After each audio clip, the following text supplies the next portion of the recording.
नमस्कार बच्चों, आप सभी का स्वागत है आपके अपने YouTube चैनल ज्ञान धारा में। ज्ञान धारा में आज हम लेके आए हैं HCF। अभी तक हमने सीखा था एलसीएम। एलसीएम होता है जो हम एक कट जाए, दूसरा कट जाए, फिर लास्ट तक काटते रहते जब तक एक ना आ जाए। लेकिन HCF होता है हाईएस्ट कॉमन फैक्टर, मतलब जिसे दोनों में कॉमन मिले,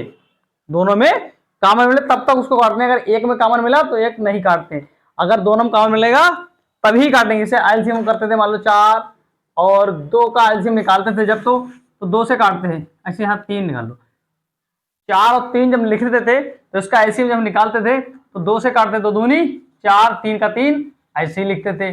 फिर 2 से काटते, 2 1 कम 2, 3 का 3 ऐसे ही लिख लेते।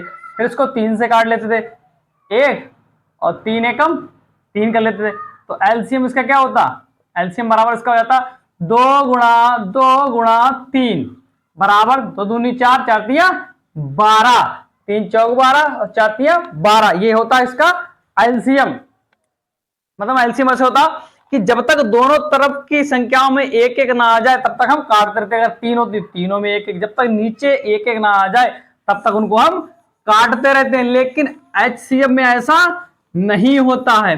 एचसीएफ हर किसी का नहीं होता। एलसीएम कोई भी संख्या हो सबका हो जाता है। अगर 2 संख्या है उनका एलसीएम निकाल दिया जाएगा, चाहे 4 हो, 5 हो, 6 हो, जो भी हो, उनका एलसीएम हम निकाल सकते हैं। लेकिन एचसीएफ उन्हीं संख्याओं को निकाल सकते हैं जो दोनों में कॉमन हो। जैसे मान लो अगर एक संख्या 9 है, दूसरी संख्या 11 है, तो उनका एचसीएफ नहीं निकलेगा क्योंकि उनमें कोई चीज कॉमन है ही नहीं। कॉमन क्या है, सिर्फ एक तो किसी का थोड़ी एचसीएफ होता है। 1, 2, जब तक 2 अंक नहीं मिलेंगे तब तो उनका एचसीएफ नहीं होगा। अगर किसी में एचसीएफ निकालेंगे, जैसे मान लो 3 और 10 का एचसीएफ निकालेंगे, दोनों काटेंगे तो क्या 2 एचसीएफ निकल के आएगा। लेकिन जब 2 निकल के आएगा तब लिखेंगे 2, 1। जब एक एचसीएफ 1 से बड़ा होता है उसके साथ 1 लिखते हैं, इससे पहले हम 1 नहीं लिख सकते। इसीलिए एचसीएफ सिर्फ कुछ सब गिनतियों का एचसीएफ नहीं निकालते, ना निकलता है। सबसे पहले हमारा सवाल है 6 और 8।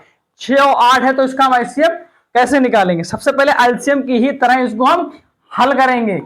सबसे पहले काटेंगे हम 2 से काट सकते हैं, 3 से काट सकते हैं, जो भी तुम्हें कॉमन मिले दोनों संख्याओं में। मतलब पहली संख्या ये है, दूसरी संख्या ये है, इन दोनों में जो कॉमन मिलेगा उसी को हम काटेंगे। 2 से काटेंगे, 2 कम 2 दूनी 4 तिया 6। यहां पर हमारा आ गया 3, कामा लगा दिया। अब ये है 4, 2 से काट लो, 2 कम 2 दूनी 4 तिया 6 चक्कू 8। क्या हो गया हमारा, यहां पर ये कट गया। अब देखो कोई ऐसी संख्या है जो 3 और 4 दोनों को काट दे। 3 और 4 ऐसी कोई संख्या है दोनों को काट दे? नहीं, ऐसी कोई संख्या ही नहीं बनी जो 3 और 4 दोनों को एक साथ काट दे। इसीलिए 3 और 4 कभी नहीं कर सकते। तो क्या करेंगे, यहां पर हम लिखेंगे एच सी एफ बराबर कितना है हमारा, 2 है। 2 लिख दिया हमने, 2 तो लिख दिया, इसका एचसीएफ हो गया 2। अब देखो जो इनका एचसीएफ निकल के आएगा वो इन दोनों के टेबल में होगा।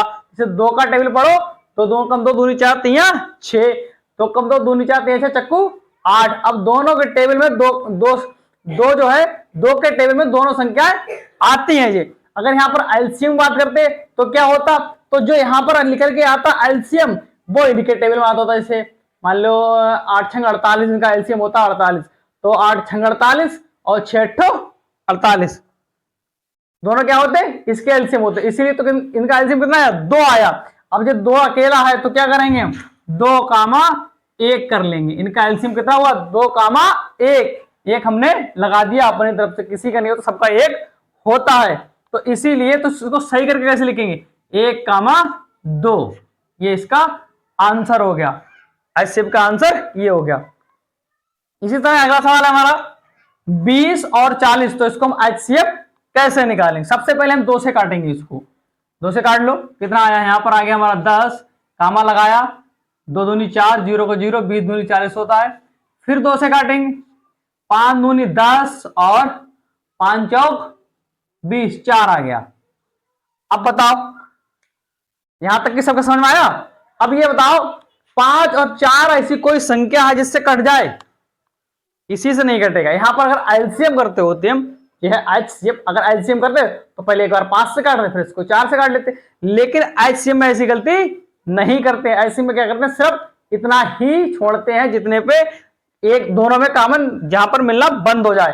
मतलब 4 और 5 दोनों में कॉमन मिलना बंद हो गया तो क्या करेंगे, यहीं पर इसका एचसीएफ निकाल देंगे। सबसे पहले क्या करेंगे हम, एचसीएफ डालेंगे। एचसीएफ बराबर 2, एचसीएफ बराबर 2 गुणा 2 गुणा 2, 2 गुणा 2, तो इसका एचसीएफ कितना होगा, 2 दूनी 4 हो जाएगा।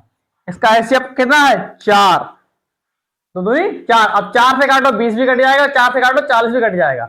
अब इसके कामा 1 हम यहां लिख सकते हैं, कामा 1 अगर इसके कोई पूछे कि एचसीएफ कितने फैक्टर हो सकते हैं तो इसके 4 कामा 2 ही फैक्टर हो सकते हैं एचसीएफ। पहला आंसर इनका इतना भी सही है।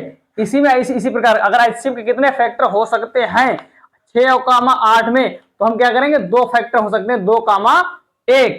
1 लिखो या ना लिखो, अगर उसमें पूछे कि फैक्टर कितने हो सकते हैं तो तुमको लिखना ही पड़ेगा 2 कामा 1। वैसे इसका आंसर कितना है, 2 ही है, लेकिन अगर उसमें पूछे कितने फैक्टर हो सकते हैं तो तुम्हें 2 फैक्टर दिखाने पड़ेंगे, 1 और 2। इसी में अगर पूछे एचसीएफ निकालो तो डायरेक्ट कितना आएगा हमारा, 4 आ जाएगा। पूछेगा एचसीएफ के कितने फैक्टर हो सकते हैं इस सवाल में, तो कितने होंगे, 2 फैक्टर होंगे, 4 कामा 1, तो सीधा कर लेंगे 1 कामा 4। इसी तरह हमारा अगला सवाल है 3 और 15। 3 और 15 है तो इसको एचसीएफ निकालो। अब 2 से काटो, इसको नहीं कटेगा, 3 भी नहीं कटेगा, 15 भी नहीं कटेगा, तो किससे काटेंगे हम, 3 से काटेंगे। 3 एकम 3 और 3 पंजे 15, 3 पंजे 15 हो गया। अब देखो एचसीएफ, एचसीएफ बराबर हमारा 3, यहां पर 1 रख लो, 3 गुणा 1, 3 एकम 3, कितना हुआ हमारा एचसीएफ, 3 हुआ।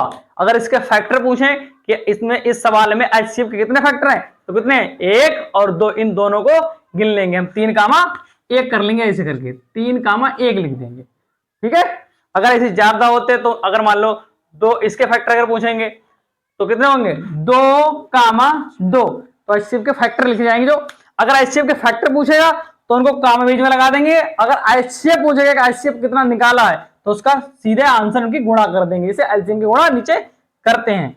यहां तक ये सबको समझ में आया। कल हम सीखेंगे ट्रिपल, मतलब 1 2 3, उसमें 3 संख्या दे रखी होंगी, उनका हम एलसीएम निकालेंगे बहुत ही सरल भाषा में। और फिर हमारा होता है भाग विधि द्वारा एलसीएम कैसे निकाला जाता है वो भी निकालेंगे। और इसमें एलसीएम में अभी तो छोटी छोटी संख्या थी समझाने के लिए, फिर इससे बड़ी बड़ी संख्याएं होंगी उनका एलसीएम निकालेंगे।